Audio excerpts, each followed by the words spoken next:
Feeling unworthy of God's call is nothing new. Isaiah had the same problem. Woe is me, for I am doomed, for I am a man of unclean lips, living among a people of unclean lips. Peter says, Leave me, Lord, I am a sinful man. God, however, seems to be less demanding of us than we are of ourselves. God will accept, or rather, work with and through our weakness. In Isaiah's case, his unclean lips were burned clean by a seraph-born ember. Peter got words. Do not be afraid. From now on, you will be catching people. Their reactions are important. The first words that pass Isaiah's newly purified lips are, Here I am, send me. Peter does not say anything, he acts. He and his partners brought their boats to land, left everything, and became his followers. Vocation comes from a word meaning call.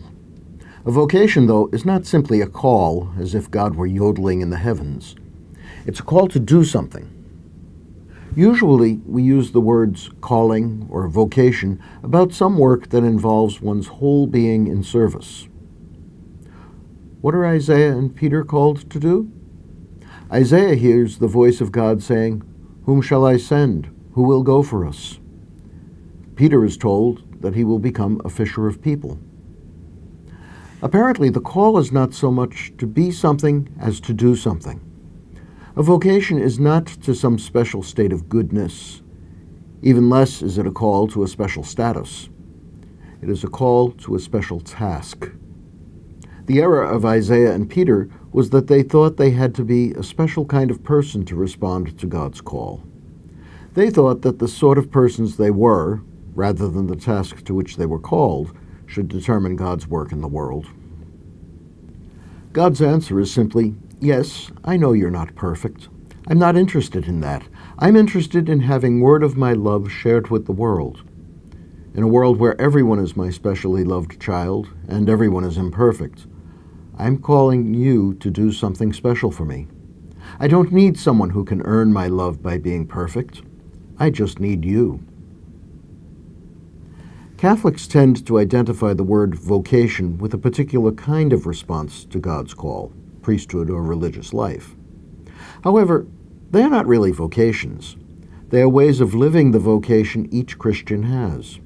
Each of us Christians is called, like Isaiah, like Peter, to do something for God. Just like Isaiah and Peter, we are called to proclaim God's message to the world, to be fishers of people, drawing them into deeper communion with God. Like Isaiah and Peter, we have responded. In our baptism, we've said, Here I am, send me. In our baptism, we have left our old life behind to follow Jesus. Baptism is an answer to a call, even though we might not fully realize it at the time. So, to be Christian is to have a vocation. We're not perfect. Like Peter, I am sinful. Like Isaiah, I live among an unclean people. That's not important. What is important is that God has called me. I am unworthy. I know that. God knows that.